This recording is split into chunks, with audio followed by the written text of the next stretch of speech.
The coroner didn't want to lift the sheet.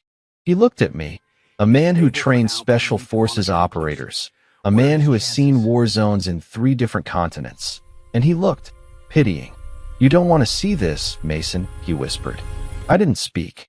I just reached out and pulled the white fabric back. It wasn't just a death. It was a massacre. I counted them. 1, 2, 5, 10, 13 bullet holes.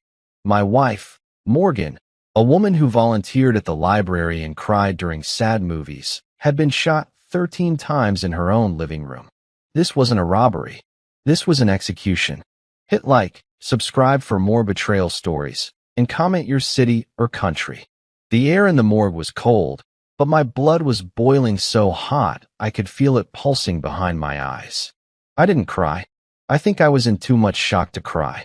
In the military, we are trained to compartmentalize trauma. Put the grief in a box, lock it tight, and focus on the mission. But I didn't have a mission. I just had a body. Police report says it was a raid. The coroner said softly, looking at his clipboard. Drug task force. They claim she fired first. I looked up sharply. Morgan, I asked, my voice sounding like gravel. Morgan doesn't know how to hold a gun. She hates them. She makes me lock my service pistol in a safe in the garage because she doesn't even want it in the house. The coroner didn't answer. He just zipped the bag back up. That sound, the zip of the heavy plastic, was the loudest sound I had ever heard. I drove home, or what was left of it. There were blue and red lights flashing against the trees of my quiet suburban street. Yellow tape wrapped around my front porch. The front door was kicked in, hanging off its hinges. I stepped out of my truck. I was wearing my fatigues, still dusty from the training grounds where I'd spent the morning teaching 60 elite soldiers how to breach a building without making a sound. A man in a cheap suit and a police badge clipped to his belt blocked my path. He was chewing gum, looking bored. This was Sergeant Blake. I saw his nameplate.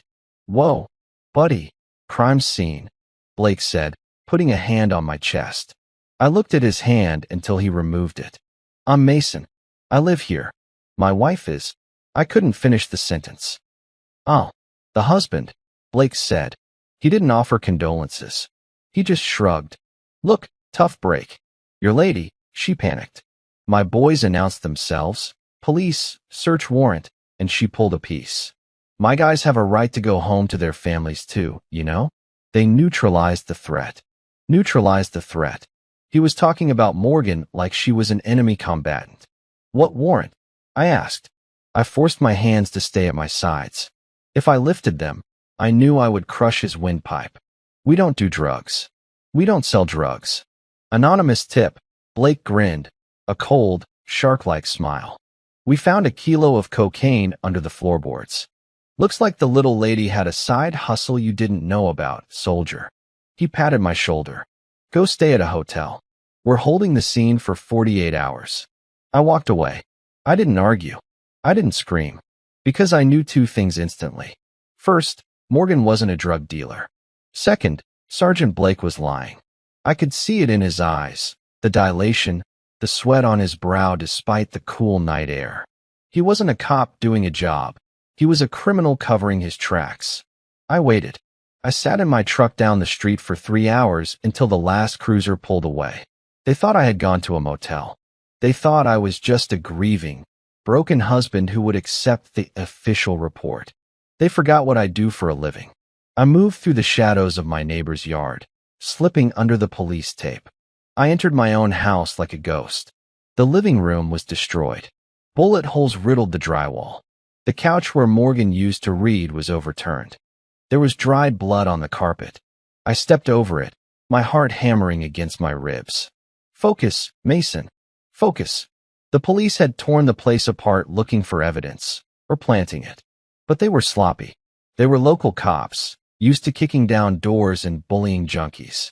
They weren't detailed. They didn't look up. I walked to the kitchen. Above the refrigerator, hidden inside the casing of an old smoke detector, was a tiny lens. I had installed it a year ago when we had a package thief in the neighborhood. It wasn't connected to the cloud. It recorded directly to a micro SD card to prevent hacking. I reached up. The smoke detector was still there. The police hadn't touched it. I pulled the plastic cover off and popped the tiny card out. It was so small, no bigger than a fingernail, but it felt heavy in my hand. I went to my home office, which had been tossed, papers everywhere, and found my laptop under a pile of books. The screen was cracked, but it powered on. I sat on the floor, amidst the wreckage of my life, and inserted the card. My finger hovered over the play button. I knew that once I pressed this, there was no going back. If this video showed what I thought it showed, I wasn't going to call a lawyer. I wasn't going to call the Internal Affairs Division. I was going to start a war.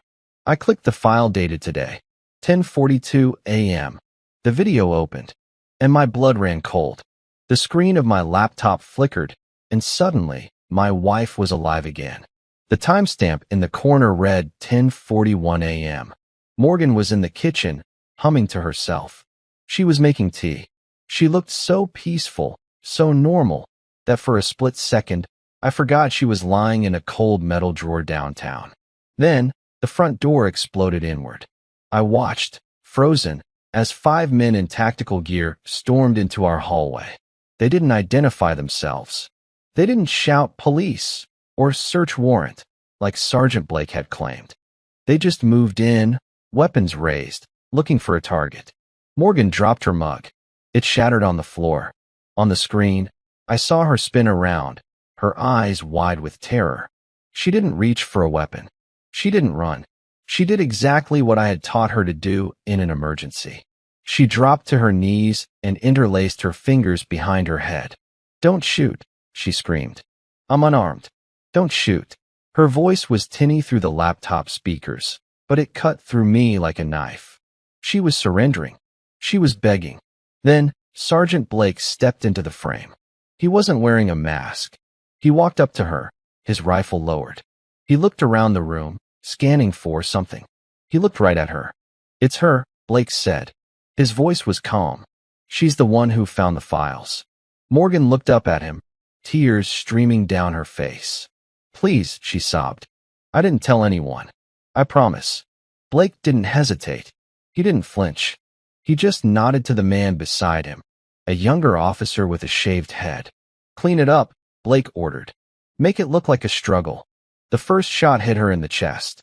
Morgan flew back against the cabinets. I flinched in real life, my hand gripping the edge of the desk so hard the wood splintered. Then they opened fire, one after another. They didn't stop until she stopped moving. I watched them plant the gun. I watched Blake pull a bag of white powder from his own vest and toss it under the floorboards. I watched them laugh as they radioed in the officer-involved shooting. I slammed the laptop shut. I couldn't breathe. The rage was different now. It wasn't hot anymore. It was cold. Absolute zero. This wasn't a mistake. It wasn't a panicked rookie. My wife was murdered because she knew something. She found files. I made a copy of the video to a secure cloud server instantly. Then I took the SD card, put it in my pocket, and walked out the door. I didn't go back to the morgue. I drove straight to the precinct. The station was buzzing with activity. It was a Tuesday night, but the air felt heavy. I walked past the front desk, ignoring the sergeant on duty, and marched straight toward the office of Captain Preston. Preston was the man in charge. He was an old-school cop, someone I had shared beers with at the VFW hall. I thought he was a good man. I thought he would want to know that his sergeant was a butcher. I kicked his door open. Preston looked up from his paperwork, startled. "Mason?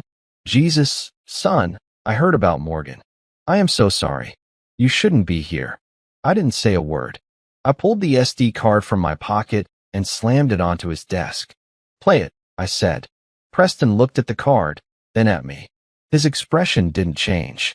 He didn't look curious. He looked tired. "Mason, go home," he said quietly. "You're grieving.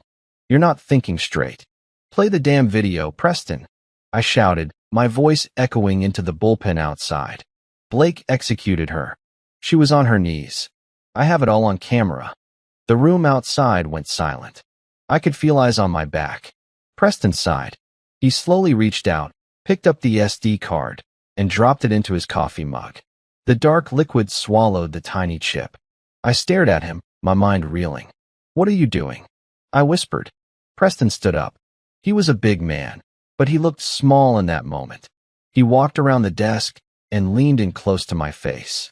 "There is no video, Mason," he hissed. "Morgan was a drug trafficker who pulled a weapon on a decorated officer. That is the official report. That is the only report." He gripped my shoulder, his fingers digging in. "If you push this, if you try to show that video to anyone else, we'll find drugs in your truck too. We'll find illegal weapons in your training facility. You'll go to prison for the rest of your life, and Morgan's name will be dragged through the mud until the whole city spits on her grave.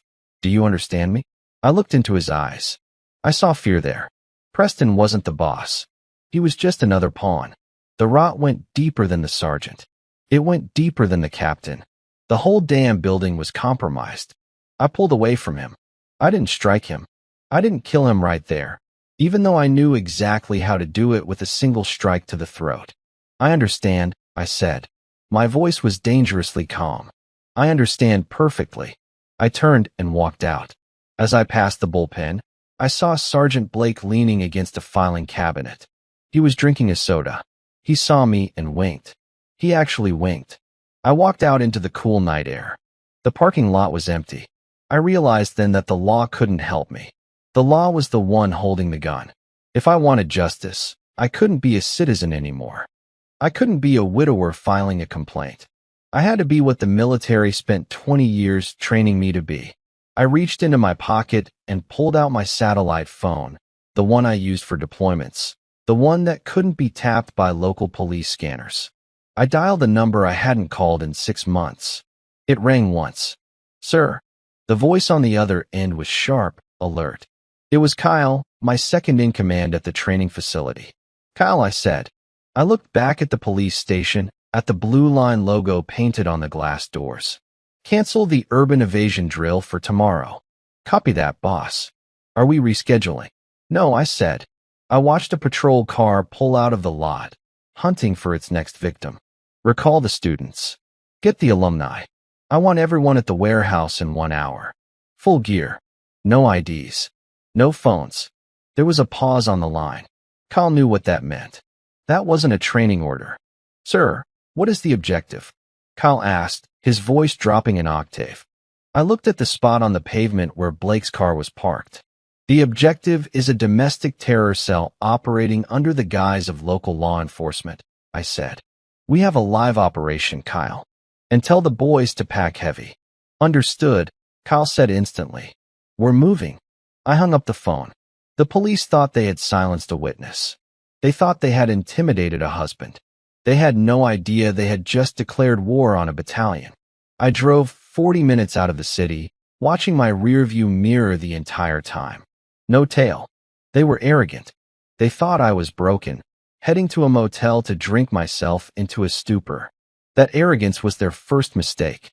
The warehouse sat on 50 acres of private land surrounded by dense forest. To the locals, it was just an old industrial storage site. To the military community, it was the Forge, the premier private training facility for special operations candidates on the East Coast. When I pulled up to the gate, the lights were off. It looked abandoned. That was protocol. I keyed in the code, and the heavy steel gates rolled back silently. Inside, the hangar was dim, lit only by the red tactical lights we used during briefings.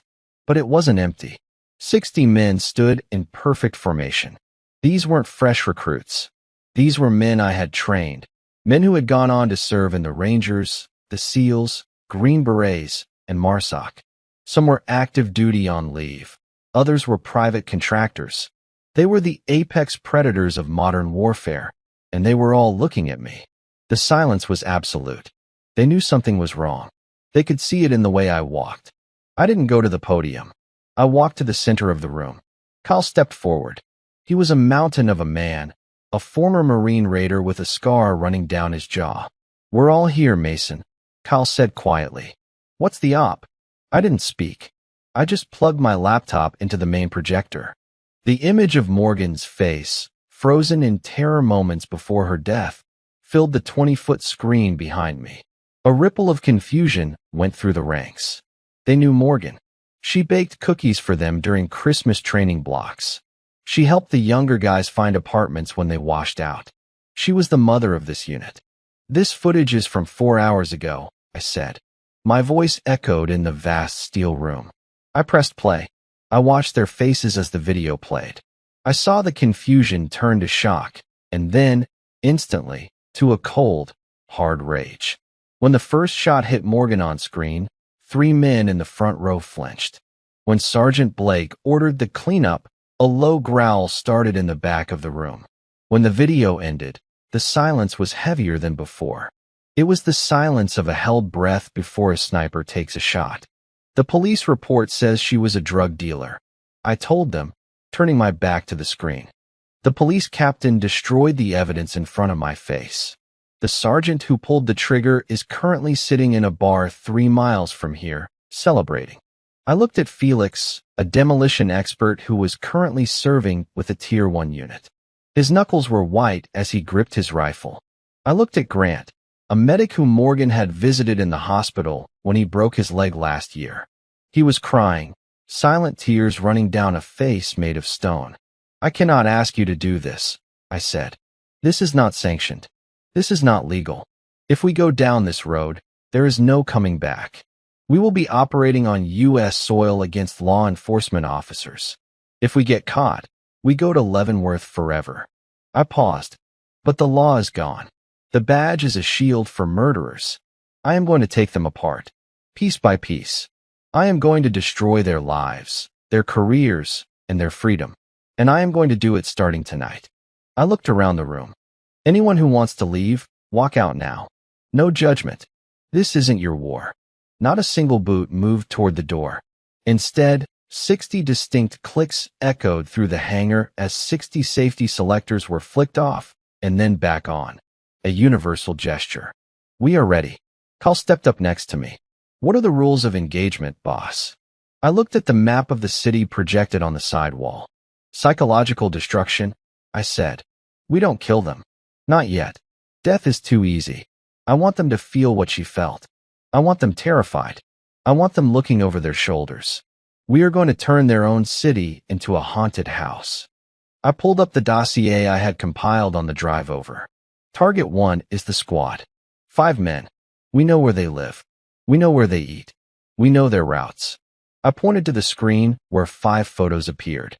Sergeant Blake, Officer Miller, Officer Ruiz, Officer Jenkins, and the rookie, Officer Evan. Team Alpha, you're on comms and surveillance.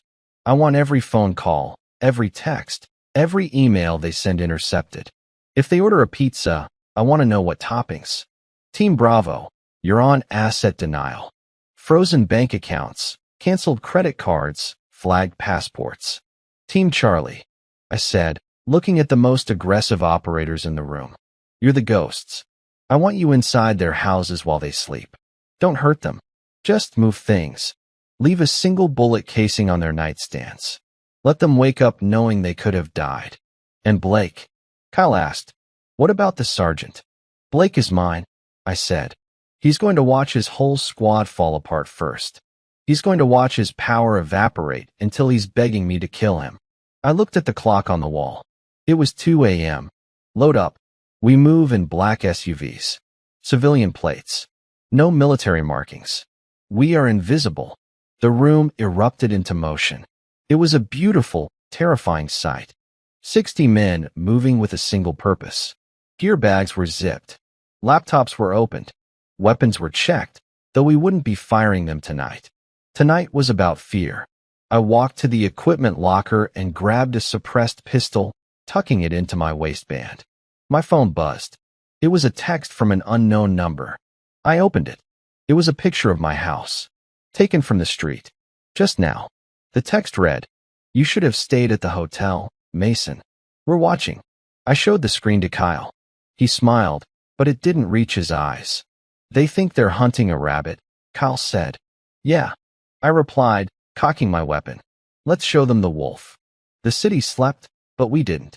For the next 48 hours, we operated in the shadows. We were a virus, spreading through the lives of Sergeant Blake and his squad, unseen but devastating.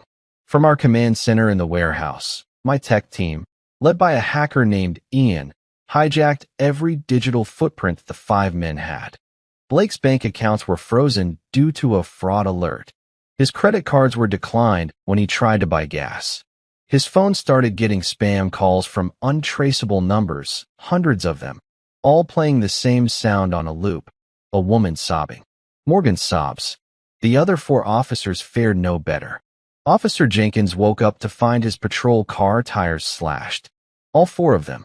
Slashed with a combat knife, a clean, professional cut. No fingerprints. He called a tow truck. The tow truck never came. Officer Ruiz, a man who prided himself on his tough guy image, found his locker at the precinct filled with dirt, fresh, dark soil from a graveyard. On top of the dirt pile was a single white flower, the kind Morgan had planted in our garden. Officer Miller went to get his mail and found an envelope with no return address. Inside was a single high-resolution photograph. It was a picture of him, standing over Morgan's body, his rifle still smoking. The photo was taken from an impossible angle, from inside the room. Panic set in. Was there a 6th person there? I watched them crumble from a dozen different feeds on my screen. I saw them talking to each other, their voices getting more frantic, more paranoid. How did they know? Ruiz asked Blake in a panicked phone call that we were listening to. How did they get that picture? Shut up and hold the line. Blake barked back. It's just the husband. He's trying to scare us. He's a soldier, not a god. But he didn't believe his own words. We could see the fear in him. He started carrying his off-duty weapon inside his own house. He checked under his car for bombs. He was living in a state of constant, low-grade terror. It was exactly what I wanted. The one I was most interested in was the rookie, Officer Evan. He was young, barely 25. On the video, he was the last one to fire. He had hesitated. I saw it. He was a follower, not a predator. He was weak. And weak links are made to be broken. We didn't touch Evan directly. We didn't slash his tires or mess with his bank account. We went for his conscience. Every morning, he found a single tea bag on his doorstep. The same brand of chamomile tea Morgan had been making when they killed her. At night, he would get a text message from a burner phone. It was just a timestamp. 10:42 a.m. The exact moment they murdered her. He stopped sleeping. We watched him on a surveillance camera we had placed on a telephone pole outside his apartment. He would sit by his window all night, staring at the street, waiting for a ghost that would never show itself. The pressure built. Blake's squad was unraveling.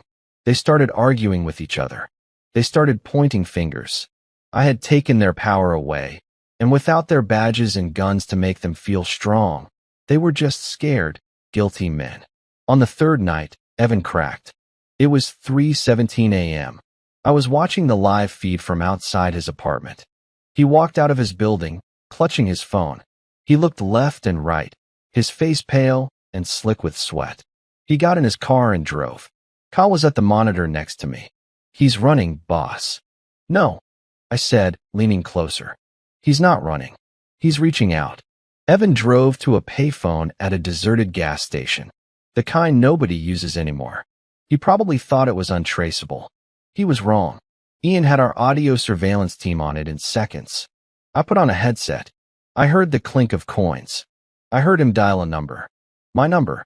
He must have gotten it from the police file. My burner phone rang. I answered. Hello. Silence. Just the sound of panicked breathing on the other end. This is Evan, he finally whispered. Officer Evan. I know who you are. I said, my voice cold. Listen, he stammered. I can't do this anymore. You have to stop. Whatever you're doing, just stop. I'll do anything. It's a little late for that, officer, I said. You should have thought of that before you put 3 bullets into an unarmed woman. It wasn't supposed to be like that, he cried. Blake said it was just a warning. He said we were just supposed to scare her. I didn't know he was going to. He was sobbing now, full, gasping sobs. I'll talk. I'll tell them everything. Just call it off. Tell who, Evan? I asked. Your captain? He already knows. He's one of them. No, not him, Evan said, his voice dropping to a conspiratorial whisper. The feds. I'll go to the FBI. I'll be a witness. Just meet me. Please. I have to make this right. It was a trap. It had to be. Blake was using the rookie as bait. But as I listened to the raw terror in his voice, I wasn't so sure. He sounded genuinely broken. Where? I asked. The old paper mill by the river, he said. Tomorrow night. 9 o'clock. Come alone. I swear, I'll tell you everything. He hung up. Kyle took his headset off. It's an ambush, Mason. Blake will be waiting. I know, I said, looking at the map. But he's not just bait. He's our first real crack in their wall. We can't let him go. I turned to my men. Give me a plan. I'm going to that paper mill. But I'm not going alone. And we're not going there to talk. My plan wasn't to get a confession. My plan was to use Evan's desperation to lure Blake's entire squad into a place where their badges couldn't save them. But when tomorrow night came, things didn't go according to plan. At 8 p.m., an hour before the meeting, Kyle's surveillance team lost Evan. His phone went dead. His car's GPS tracker went offline. He just vanished. I stood in front of the monitors, a feeling of dread creeping up my spine. Where is he? I asked Ian. Ian typed furiously. I don't know, boss. He's gone dark. It's like he ceased to exist. My phone buzzed. Another text from an unknown number. It wasn't a picture this time. It was a video. I pressed play. It was dark, but I could see Evan. He was tied to a chair. He was bleeding. And standing behind him, holding a gun to his head, was Sergeant Blake. Blake smiled into the camera. You wanted to talk to my rookie? You're too late. Now you can talk to me. Then, a new text came through. You have 1 hour to turn yourself in, or the kid gets a 13th bullet. I stared at the phone screen. Blake had just crossed the final line, kidnapping his own man to draw me out. He wasn't just corrupt, he was desperate. And desperate men are sloppy. Boss, Kyle said, his voice low and urgent. You cannot turn yourself in. You know what they'll do. They'll execute him and frame you for it. 2 birds, 1 stone. I know, I said, putting the phone down. My mind was racing, calculating variables faster than I could speak them. He wants me alone. He thinks this is a negotiation. He doesn't realize he's just given us his location. The video metadata? Ian asked from the tech station. Scrubbed, I said. But look at the background. I paused the video on Blake's grinning face. Behind him, through a cracked window, I saw a sliver of neon light reflecting off wet pavement. A specific shade of purple neon. Purple. Kyle squinted. There's only one place in the city with purple neon signage. The Velvet Lounge, I said. On 4th Street. But the club has been shut down for months. Exactly, Kyle nodded. Which makes it the perfect safe house. We're not negotiating, I said, turning to the room. The air in the warehouse shifted. The men stopped checking gear and started moving. We're extracting. Team Alpha, you're breaching the front. Team Bravo, secure the perimeter. I want a silent entry. No flashbangs. No noise. We take them by surprise. 40 minutes later, we were in position. The Velvet Lounge was a relic of the 90s, a crumbling brick building in the warehouse district. My team moved like smoke through the alleyways. I was with Alpha Team, stacked up at the rear service door. We didn't knock. Felix used a thermal lance to melt the lock silently. We pushed inside. The music was off, but the smell of stale beer lingered. We moved through the kitchen, weapons raised, scanning every corner. We heard voices coming from the main VIP room upstairs. You think he's coming? It was Ruiz's voice. He'll come, Blake answered. He's a hero type. Can't help himself. And when he gets here? Same as the wife, Blake said. Self-defense. I signaled the team. On my mark. We breached. It wasn't a fight. It was a takedown. Before Blake could even raise his weapon, 3 laser sights were painting his chest. Ruiz and Miller were on the floor in zip ties before they even knew we were in the room. Blake froze. He looked at me, then at the dozen armed men surrounding him. Men who moved with a speed and precision his local SWAT team could only dream of. The arrogance drained from his face. Drop it, I said. Blake dropped his gun. I walked over to Evan. The rookie was bad. One eye was swollen shut, and his hands were purple from the tightness of the ropes. He looked up at me with terrified relief. I didn't tell them anything, he wheezed. I swear. I cut his bonds. Get him out of here. I ordered my medic. Treat him. Keep him safe. Then I turned to Blake. He was on his knees now, but he was still smiling. It was a nervous, twitchy smile. You think this is a win? Blake spat. You think you can just hold us here? You're kidnapping police officers, Mason. You're done. I'm not kidnapping you, I said, crouching down so I was eye level with him. I'm interrogating an enemy combatant. I pulled a chair over and sat down. Why, Blake? Why kill her? She was a librarian. What files could she possibly have found that were worth 13 bullets? Blake laughed. It was a wet, ugly sound. You really don't know, do you? You think she was just shelving books. He leaned forward. Your wife was an auditor, Mason, a freelancer. The city hired her to look into the pension fund discrepancies. She wasn't looking for drug money. She found the laundering scheme. What scheme? I pressed. The cartel isn't running the drugs in this town, Blake whispered, his eyes gleaming with malicious delight. The courts are. We seize the drugs, we book half, and the other half goes right back onto the street. The profits? They get cleaned through the police pension fund. And guess who signs off on those funds? I felt a cold pit open in my stomach. Who? Judge Julian, Blake said. The name hit me like a physical blow. Judge Julian. The man who had spoken at the police academy graduation. The man who was currently running for mayor on a law and order platform. The most powerful man in the county. The judge. I asked, my voice barely a whisper. You killed my wife for a judge? He ordered it, Blake said. He said she was a loose end. And you can't touch him, Mason. He owns the DA. He owns the chief. He owns half the state senate. You take me down, 10 more guys like me will take my place. But him? He's untouchable. I stood up. My hands were shaking, not from fear, but from the sheer scale of the betrayal. It wasn't just a corrupt squad. It was the entire justice system. Nobody is untouchable, I said.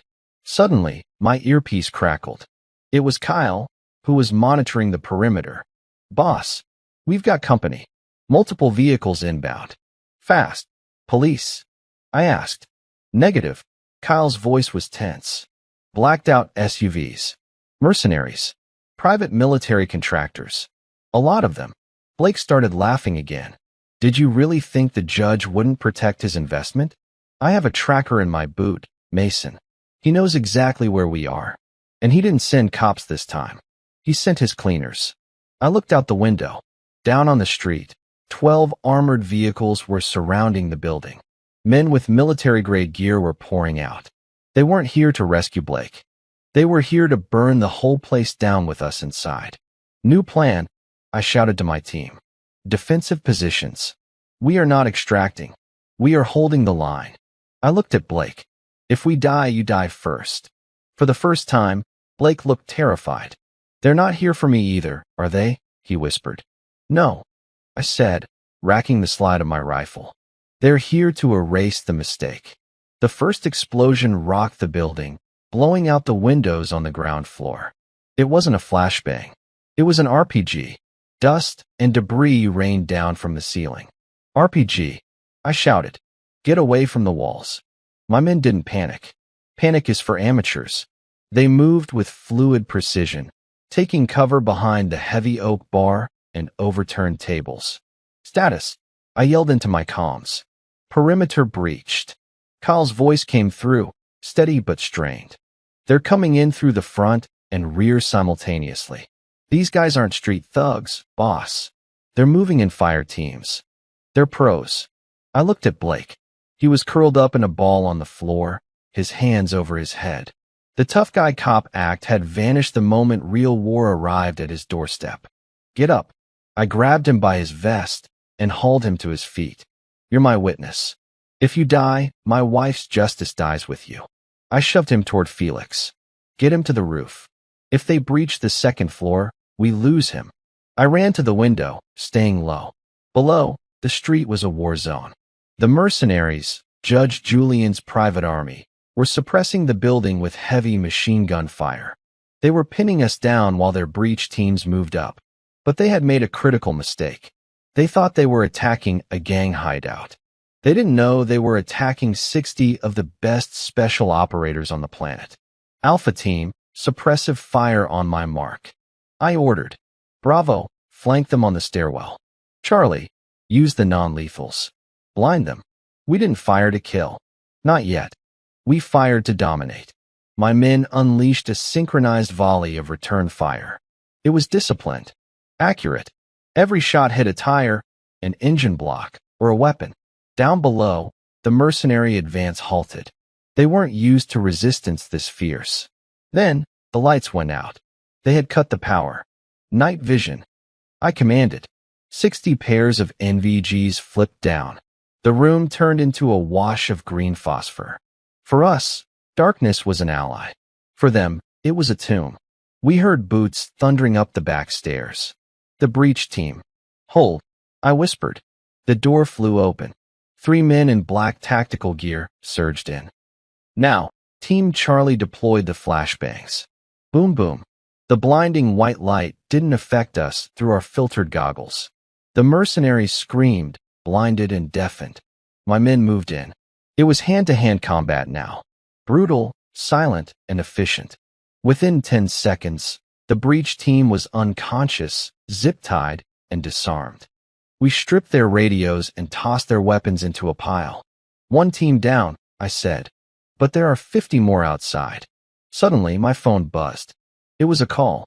Unknown number. I answered, keeping my rifle trained on the door. Who is this? Mr. Mason. A calm, cultured voice spoke. It sounded like a grandfather reading a bedtime story. It was Judge Julian. I see my cleaning crew is having some trouble, the judge said. You have trained your boys well. I'm impressed. Call them off, I said, my voice dripping with venom. Or I start sending them back to you in body bags. Oh, I don't think you will, the judge chuckled. You're a patriot, Mason.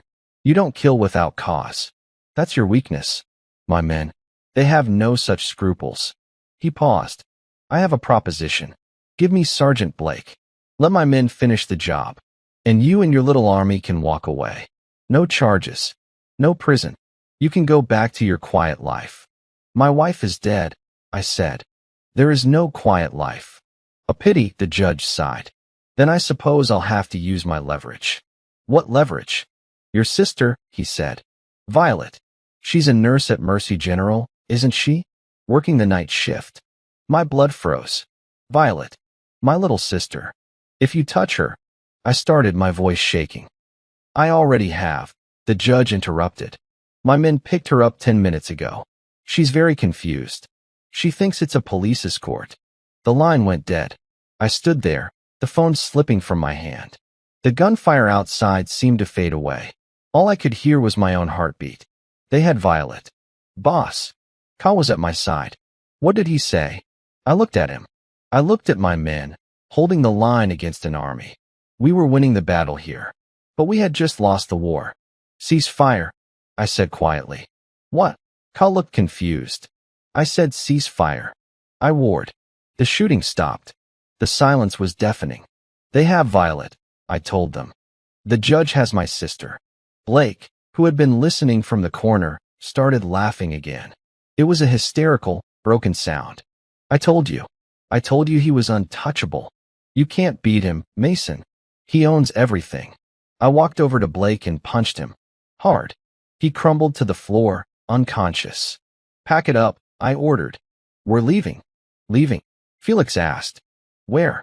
To the shipyard, I said, remembering the background noise on the judge's call. I had heard foghorns. There was only one place in the city where you could hear foghorns this clearly at night. The old abandoned docks. We're not fighting a defensive war anymore, I said, checking my magazine. We're going on the offensive. And this time, the rules of engagement have changed. Lethal force authorized? Kyle asked, his face grim. I looked at the photo of Morgan on my phone screen. Then I thought of Violet. Burn it down, I said. Burn it all down. We loaded Blake into one of the captured armored SUVs. My men stripped the mercenaries' gear, grenades, C4, heavy armor.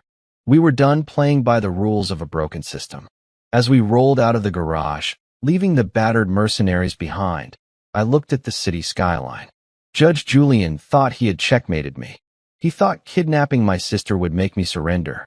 He didn't understand. He had just removed the last thing holding me back. Ian, I radioed the lead vehicle. Hack the city grid.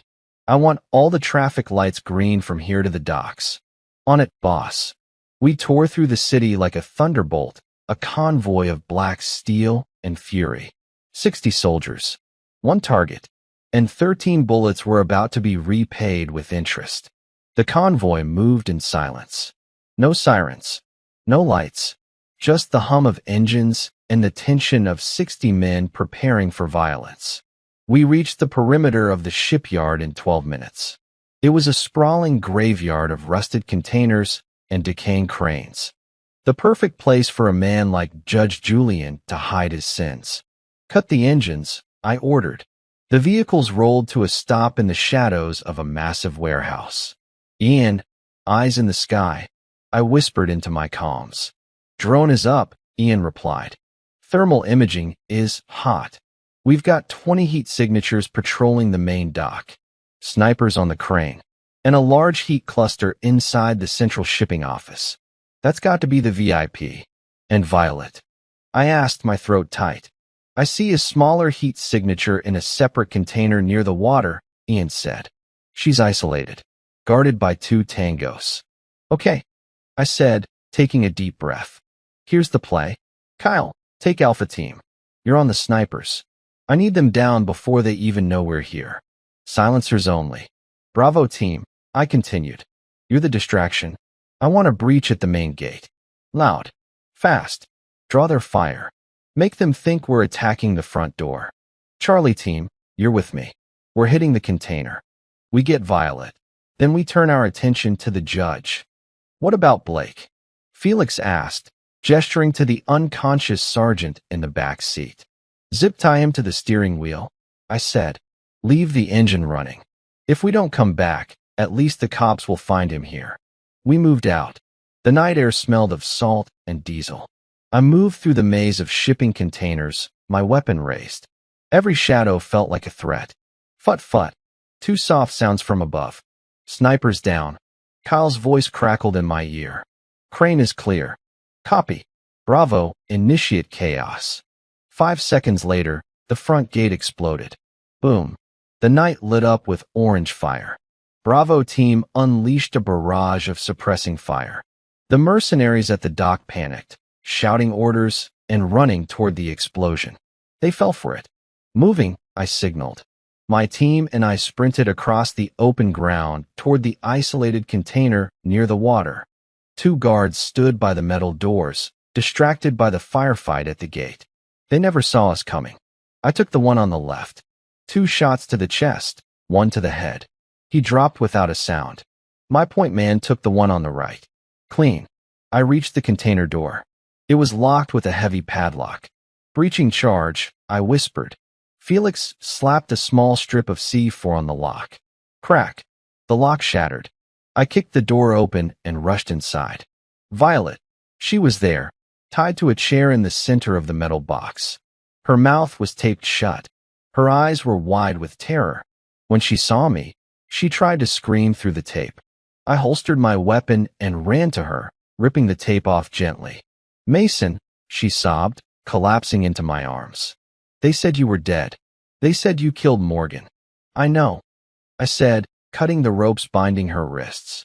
It's okay. I've got you. Boss, Felix said from the doorway. We need to move. They're figuring out the distraction. I helped Violet up. Can you run? She nodded, wiping her tears. She was tough. A Mason. Get her to the extract point, I told Felix. Get her safe. Where are you going? Violet grabbed my arm. I have to finish this, I said, looking toward the main shipping office where the judge was hiding. Go. As Felix led her away, I turned toward the office building. But before I could take a step, every floodlight in the shipyard slammed on. Blinding white light flooded the area. I was exposed. Mason, A voice boomed over a loudspeaker. Did you really think it would be that easy? It was the judge. I dove behind a stack of pallets just as bullets began to chew up the concrete where I had been standing. You have your sister, the judge's voice echoed. But you don't have the evidence. And without evidence, I am just a victim of a terrorist attack. I crouched low, checking my ammo. He was right. Even if I killed him, the network would survive. The corruption would continue. I needed to expose him. I needed the world to see what he really was. Then, I remembered the media. Ian, I shouted into my comms. Are you still in the city grid? Affirmative, boss. Can you hijack the local broadcast signal? The news stations? Ian paused. It'll take me 2 minutes. What? Do it, I said. Patch my body cam feed directly to every TV station in the county. Go live. Copy that. 2 minutes. I had to buy time. Cover fire. I yelled to Charlie team. We returned fire, trading shots with the mercenaries fortified in the office building. I moved closer, flanking around the side. I needed to get close enough for the camera to see him. Close enough to make him confess. I reached the side door of the office. I kicked it in and threw a flashbang. Bang! I stormed in. The room was full of smoke. I saw 3 shadows. I fired. 2 went down. The third one was the judge. He was standing behind a heavy oak desk, holding a gold-plated revolver. He fired. The bullet grazed my shoulder, spinning me around. I gritted my teeth against the burning pain and leveled my rifle at him. Drop it, I screamed. The judge laughed. He didn't drop it. He pointed the gun at his own head. You think I'll let you take me? He sneered. I am the law in this city. If I die a martyr. You'll be the villain, Mason, the crazed soldier who murdered a beloved judge. Ian, I yelled. Are we live? You're live, boss. Channel 5, 9, and 12. The whole city is watching. I looked at the judge. I pointed to the small camera lens on my chest. Say hello to your voters, Judge, I said, panting. We're broadcasting live. The judge's face went pale. He lowered the gun slightly, looking at the blinking red light on my vest. You're bluffing. Tell them, I said, stepping closer. Tell them about the pension fund. Tell them about the cartel money. Tell them why you ordered a hit on my wife. The judge looked trapped. He looked at the camera, then at me. The arrogance was replaced by pure, unadulterated fear. I had to. He stammered, his composure breaking. She found the ledger. She was going to ruin everything. The system needs funding. I did it for the city. You killed her for money, I said, my voice shaking with rage. 13 shots. For money. It was a business decision, the judge screamed. She was just a civilian. She didn't matter. That was it. The confession. The whole city heard it. I saw the realization hit him. His career was over. His life was over. He raised the gun again. Not at his head. At me. You ruined everything, he shrieked. William. The shot rang out. But it wasn't his gun. The judge's shoulder exploded in a mist of red. He dropped the revolver and fell back against the wall, screaming. I turned. Standing in the doorway, handcuffed but holding a dropped pistol with shaking hands, was Sergeant Blake. He had followed us. He had broken free from the car. And he had just saved my life. He was going to kill you, Blake whispered, staring at the smoking gun in his hands. He was going to kill us all. I looked at Blake, then at the judge, who was writhing on the floor, bleeding but alive. Sirens wailed in the distance. Real police sirens. State troopers. The FBI. The broadcast had done its job. The cavalry was coming. And this time, they weren't on the payroll. I walked over to the judge and kicked the gun away. I leaned down, the camera still rolling. Morgan didn't just find the ledger. I whispered to him. She was the ledger. She memorized every number. And now, the whole world knows your name. I stood up and looked at Blake. You're still going to prison, I told him. Blake nodded, dropping the gun. I know, but at least I'll make it there alive. Boss, Kyle's voice came over the comms. Feds are breaching the perimeter. We need to vanish. Now. I looked at the judge one last time. Game over, I said. I didn't run. The FBI SWAT team burst through the doors, screaming commands. Federal agents, drop your weapons. Get on the ground. My men, who had held the perimeter, melted away into the shadows of the shipyard as planned. They were ghosts. The feds would never find them. But I stayed. I dropped my rifle. I raised my hands. This was part of the plan too. Someone had to answer for the night's work. Someone had to tell the story so that the judge couldn't spin it. I am the shooter, I shouted, dropping to my knees. The weapon is clear. 3 agents tackled me.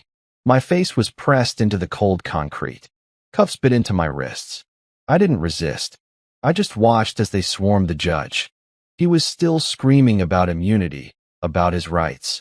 Even as a paramedic cut open his expensive suit to treat the gunshot wound Blake had given him.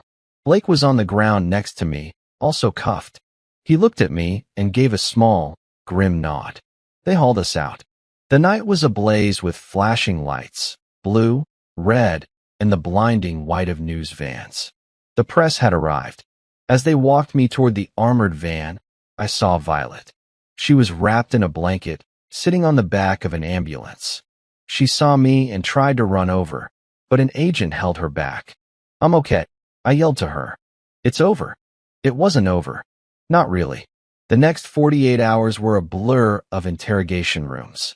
They put me in a federal holding facility. No windows. Just a steel table and a two-way mirror. They didn't charge me immediately. They couldn't. The video I had broadcast was playing on every news channel in the country. The judge's confession, that Sheeran's read. The public was outraged. There were protests outside the courthouse. The narrative had shifted. I wasn't a domestic terrorist. I was a whistleblower. But the system protects its own. On the 3rd day, the door to my cell opened. A man in a sharp gray suit walked in. He didn't look like an FBI agent. He looked like a lawyer. Mr. Mason, he said, placing a briefcase on the table. My name is Sterling. I represent the Department of Justice. Where is the judge? I asked. Judge Julian is in the hospital, Sterling said, adjusting his glasses. He is in critical but stable condition. And the charges? That depends on you. Sterling sat down. Here is the situation. You led an unauthorized paramilitary operation on U.S. soil. You kidnapped police officers. You engaged in a firefight that destroyed a shipyard. Technically, we could put you away for life. Treason, kidnapping, domestic terrorism. I leaned forward. But you won't.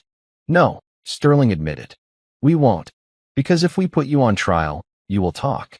You will tell the jury about the pension fund, about the corruption, and frankly, the DOJ doesn't want that mess in open court. It makes us look incompetent. So what's the deal? We drop the charges, Sterling said. All of them. We seal the records. You walk away. And the judge? The judge resigns. He goes away quietly. No prison. He keeps his pension, but he loses his power. I laughed. A dry, bitter laugh. So he walks? After everything? He ordered a hit on my wife. It's the best offer you're going to get, Sterling said coldly. Take it, and you go home to your sister. Refuse, and you go to Leavenworth. And the judge still walks because he knows where all the bodies are buried. He has leverage, Mason. Even we can't touch him. I stared at the wall. This was the twist. The system wasn't broken, it was rigged. Even with a confession, even with a live broadcast, power protected power. I need a moment, I said. Sterling nodded. You have 1 hour. He walked out. I sat there, feeling the weight of 13 bullets in my chest. If I took the deal, I was free. But Morgan's death would mean nothing. The man who killed her would retire to a beach house. I closed my eyes. I thought about the rules of engagement I taught my students. When the enemy retreats, you do not stop. You pursue until the threat is eliminated. The door opened again. But it wasn't Sterling. It was a guard. He didn't say anything. He just slid a small, folded piece of paper across the table and walked out. I unfolded it. It was a note. Handwritten. They raided your house again. They found the laptop. They deleted the cloud backup. The confession video is being scrubbed from the internet as deepfake AI propaganda. You have 24 hours before the narrative changes. It was signed with a simple drawing of a wolf. Kyle.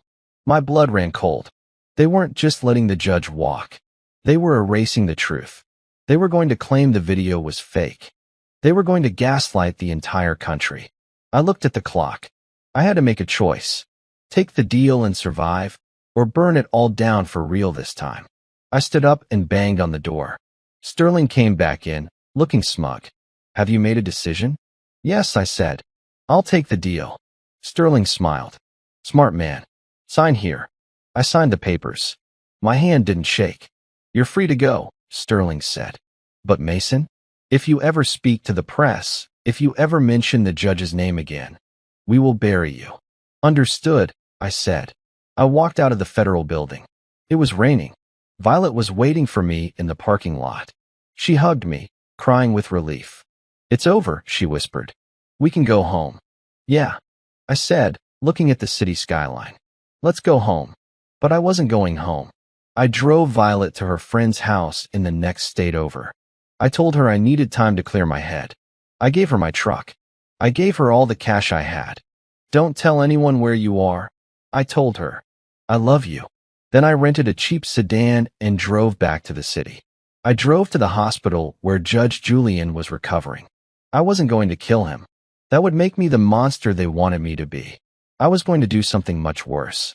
I parked across the street and pulled out a burner phone Kyle had slipped into my pocket when he hugged me goodbye at the shipyard. I hadn't realized it until I found it later. I dialed a number.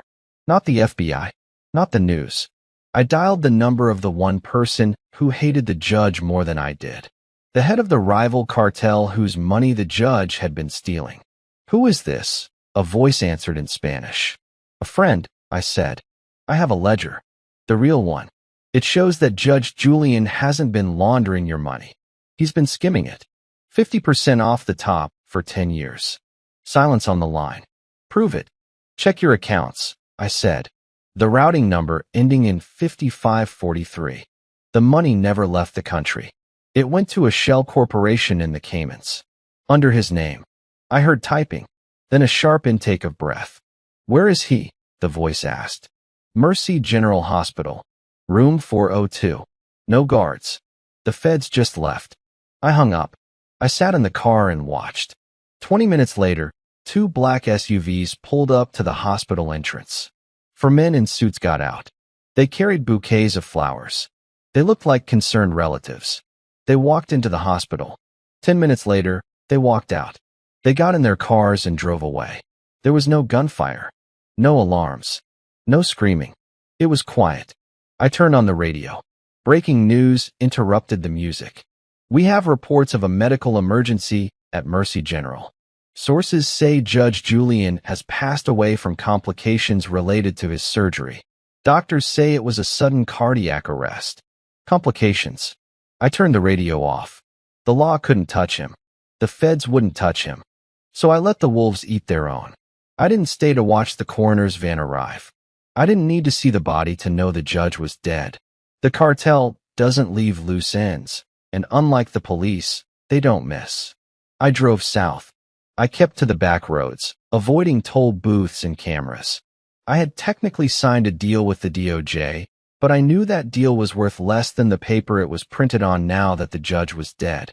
They would suspect me. They would come looking. I needed to disappear. But first, I had one last promise to keep. I drove to a small coastal town 3 hours away. I pulled into a dusty marina parking lot. Sitting on a bench, looking out at the gray water, was a man in a wheelchair. His leg was in a cast. It was Sergeant Blake. He was out on bail, awaiting his trial. The feds had cut him loose while they built their case, probably hoping he would lead them to more corrupt officers. They didn't know he was meeting me. I walked up behind him. Enjoying the view? I asked. Blake jumped, nearly tipping his chair. He spun around, his hand instinctively going to his hip, but there was no gun there anymore. Jesus, Mason, he gasped. You trying to give me a heart attack? You look terrible, I said. It was true. He looked 10 years older. Hollow cheeks. Shaking hands. I heard the news, Blake whispered, looking around nervously. The judge. Cardiac arrest? Bullshit. You did that. I didn't touch him, I said calmly. Karma did. I sat down on the bench next to him. Why are you here, Mason? You want to finish me off too? Throw me in the ocean? No, I said. I'm here because you saved my life at the shipyard. You shot the judge. Blake looked down at his hands. I didn't do it for you. I did it because he looked at me like I was trash. Like I was disposable. You were disposable to him, I said. But you're useful to me. I pulled a thick envelope from my jacket and handed it to him. What's this? Blake asked, eyeing it suspiciously. It's the names, I said. Every officer in your precinct who took a bribe. Every detective who planted evidence. Every judge who signed a fake warrant. Blake opened the envelope. His eyes went wide. How did you get this? Morgan, I said. She didn't just find the money laundering. She backed up the precinct's internal emails. She knew everything, Blake. That's why you were so scared of her. Blake stared at the papers. If I turn this in, I'm a dead man. The Brotherhood will kill me in prison. If you don't turn it in, I said, leaning in close, you go down alone. You take the fall for the whole department. You spend 20 years in solitary wondering why you protected men who would have sold you out for a donut. I stood up. Take the plea deal, Blake. Be the witness. Burn them all. That's how you survive. That's your only way out. Blake looked at the ocean, then at the envelope. He gripped it tight. Why give this to me, he asked. Why not give it to the press?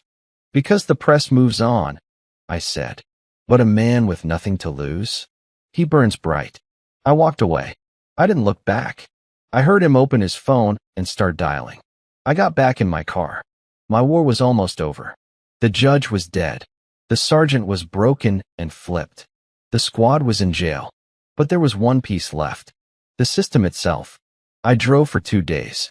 I crossed state lines. I slept in the car. I finally arrived in D.C. I parked near the Lincoln Memorial. It was night. The city was quiet. I walked to a park bench where a man was reading a newspaper. He wore a trench coat and a fedora, a cliché. But in this town, clichés were camouflage. Is it done? The man asked without looking up. It was Sterling, the DOJ lawyer. The judge is handled, I said, sitting down but leaving a foot of space between us. We assumed as much, Sterling said, turning a page. You're a dangerous man, Mason. We give you a clean slate, and you use it to orchestrate an assassination. I didn't kill anyone, I repeated. I just made a phone call. It doesn't matter, Sterling sighed. The problem is gone. The corruption is severed. The DOJ is grateful. Unofficially, he reached into his coat and pulled out a small black passport. New identity, Sterling said. New name. New history. You go to Montana. You buy a ranch. You never come back east. I took the passport. It felt light. A whole life, erased and rewritten in a little booklet. And my men? I asked. The 60 soldiers? They're safe, Sterling said. We classified the operation as a training exercise. They keep their clearances, but they are disbanded. The warehouse is closed. Good, I said. I stood up to leave. One more thing, Sterling said. I stopped. We found something else in the judge's files. After he died, Sterling handed me a single photograph. It was a picture of Morgan, but it wasn't from the day she died. It was from 2 weeks before. She was meeting someone at a coffee shop. The man she was meeting was Sterling. My blood froze. I stared at the photo. Then I stared at the lawyer. You knew her, I whispered. Sterling looked at me, his face unreadable. She came to us first, Mason. She tried to whistleblow through the proper channels. She met with me. She gave me the initial evidence. And you did nothing? I stepped toward him, my hands curling into fists. You let her go back there? You knew she was in danger, and you let her go home. I couldn't move yet. Sterling hissed, his composure cracking. We needed more proof. We were building a RICO case. I told her to sit tight. I told her to act normal. You used her as bait, I said. The realization was a physical sickness. You let her walk around with a target on her back so you could catch a bigger fish. And when she got killed, you used me to finish the job. Sterling stood up. He smoothed his coat. We got the judge, Mason. We got the cartel connection. We cleaned up the city. It cost one life. In the grand scheme, it was a victory. I looked at him. I looked at the man who represented justice. He was worse than the judge. The judge did it for money. Sterling did it for a career. A victory, I repeated. I looked at the reflecting pool. I looked at the monument to a man who saved a nation. You're right, I said quietly. It is a victory. I put the passport in my pocket. Goodbye, Sterling. I walked away into the darkness. Sterling watched me go. He probably thought he had won. He probably thought he had managed me perfectly. He didn't know that I had recorded our entire conversation. And he didn't know that I still had one more email address on Morgan's list. I sat in my car. I pulled out my laptop. I connected to the public Wi-Fi. I uploaded the audio file. Subject: DOJ complicity in the murder of Morgan Mason. Recipient: every major news outlet in the world. Recipient: the Senate Oversight Committee. I hovered over the send button. This was the nuclear option. This would destroy Sterling. It would topple the DOJ leadership. It would cause a scandal that would last for years. But it would also mean I could never stop running. I looked at the passport. Montana. Quiet. Peace. Then I looked at Morgan's face on my screen. 13 shots, I whispered. I pressed send. The upload bar hit 100%. Sent. I didn't wait to see the fallout. I crushed the laptop screen, pulled the hard drive, and dropped it into a storm drain 3 blocks away. Then I drove. By morning, the world was on fire. I stopped at a diner in West Virginia for coffee. The TV above the counter was flashing breaking news. Justice Department scandal. Whistleblower reveals federal complicity in murder. Sterling's face was on the screen. He looked terrified as reporters swarmed him outside his D.C. office. The Senate was calling for immediate hearings. The Attorney General had resigned within hours. I watched it all while stirring cream into my coffee. The waitress, an older woman named Betty, shook her head as she refilled my cup.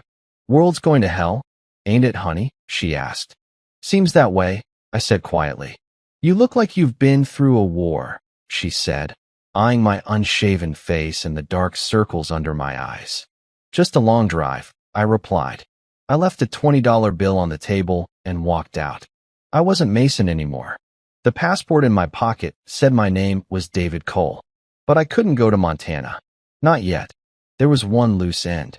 The only one that mattered now. Violet.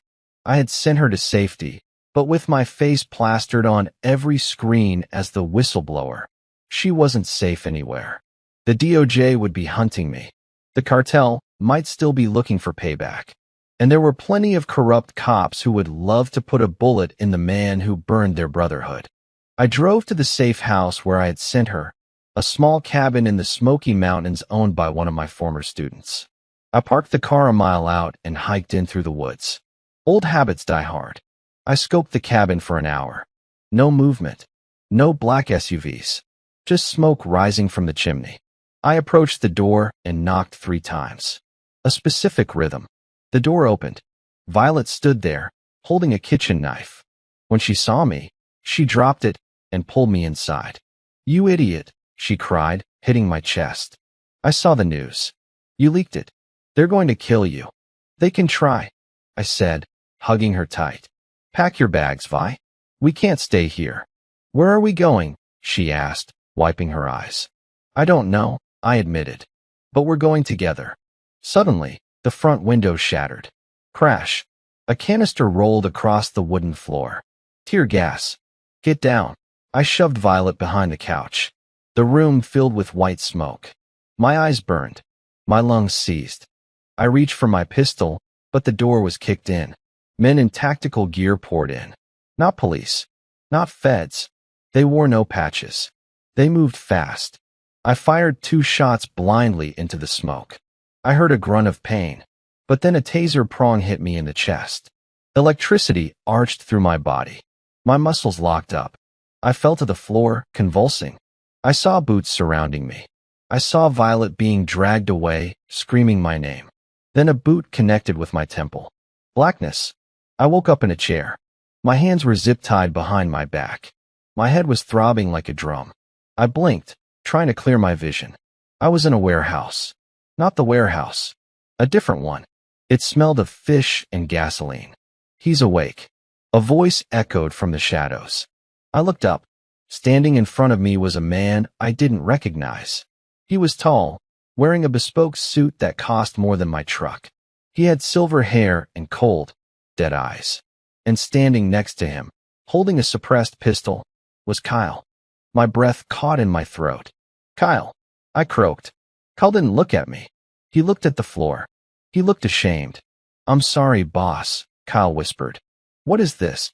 I demanded, pulling against the zip ties. "Who is he?" The man in the suit stepped forward.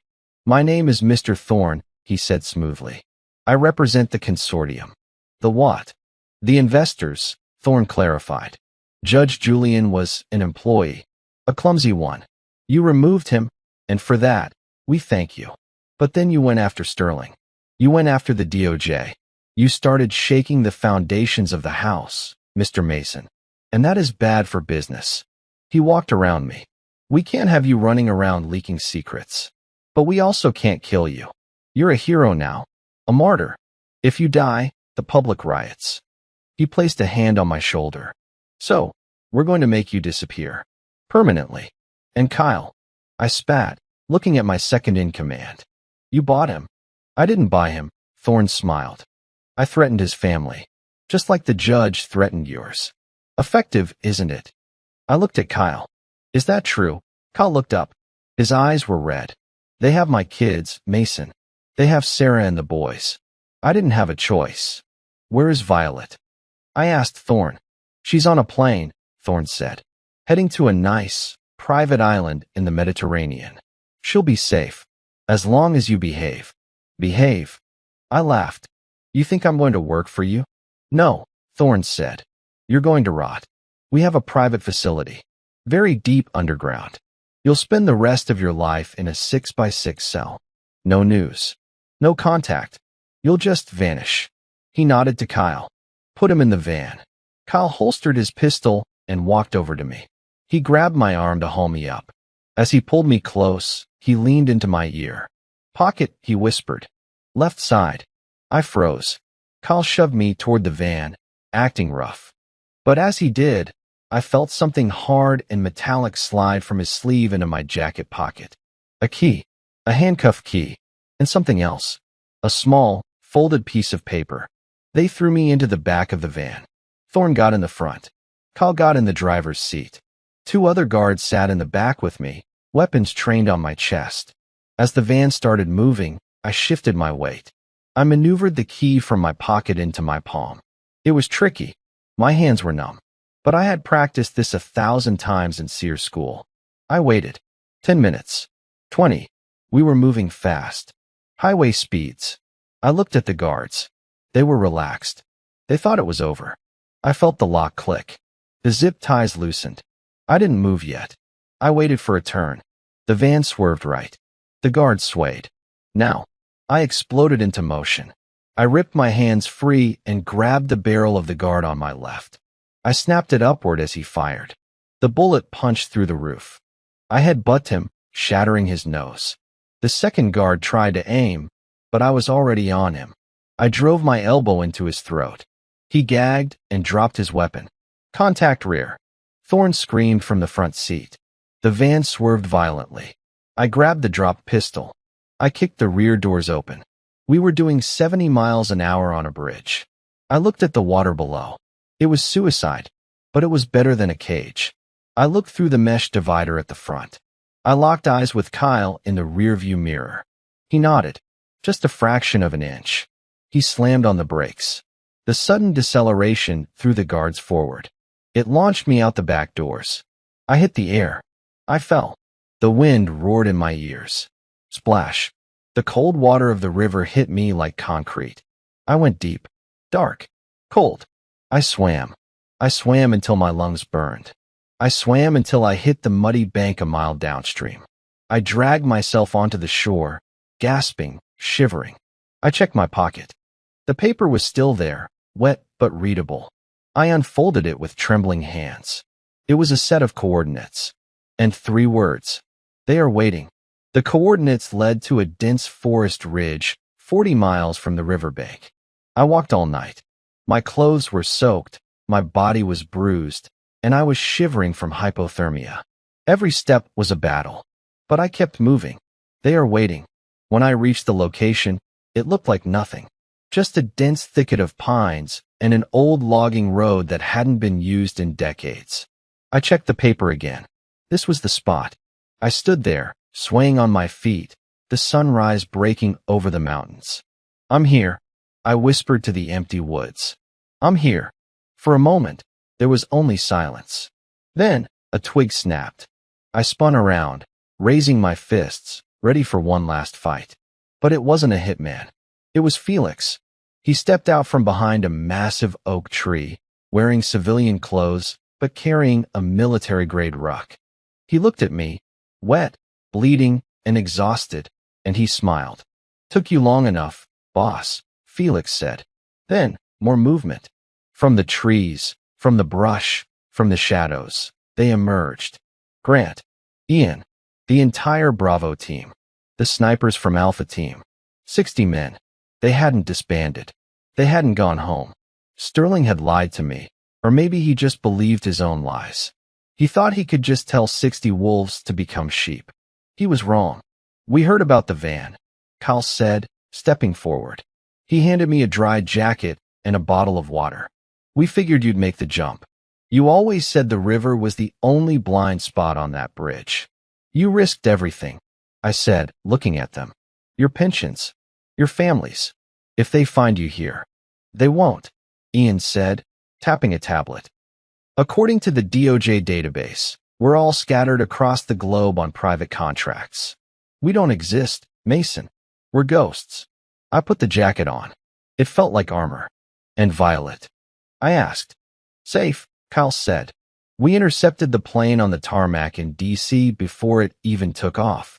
We used the judge's own private jet clearance codes. She's at the new safe site. She's waiting for you." I felt the tension leave my body for the first time in weeks. "So what now?" I asked. "We can't go back." "No," Kyle agreed. He looked out over the valley, where the mist was rising. "We can't go back. The law is broken, Mason.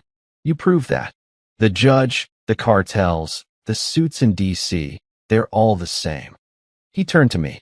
"But there are people out there who need help. People like Morgan. People who don't have a voice. People who get crushed by the system." He gestured to the 60 men standing ready. "We have the training. We have the resources. And now, thanks to the judge's offshore accounts Ian cracked, we have the funding." Kyle extended his hand. "We're not a training unit anymore, boss. We're a solution." I looked at his hand. Then I looked at the horizon. I thought about Morgan. I thought about the fear in her eyes on that video. If I had been there, I could have saved her. But I couldn't save her. So I would save everyone else. I took Kyle's hand. "Load up," I said. "We have work to do." The end. That was the story of Mason and his army of 60. But before you go, I have a question for you. One that I want you to answer honestly in the comments. If the law failed you, if someone hurt the person you love most and the police did nothing, would you take justice into your own hands like Mason did? Or would you try to forgive? I really want to know what you would do. It's a heavy question, but this story makes you think, doesn't it? Also, let me know where you are watching from. Are you in New York, London, Mumbai, Sydney? Drop your city in the comments. I love seeing how far this family reaches. And finally, if this story made your heart race, if you felt Mason's pain and his victory, please do me a small favor. Gently tap that like button and subscribe to the channel. It tells YouTube that you want more real, gritty, emotional stories like this one. We will meet again very soon in the next thriller. Until then, take care of yourselves and watch your back. One last thing. What kind of story do you want to hear next? Do you want more military revenge stories? Do you want stories about undercover agents? Or maybe a story about a father protecting his daughter from a stalker? Let me know in the comments exactly what type of story you enjoy the most, and I will write it for you.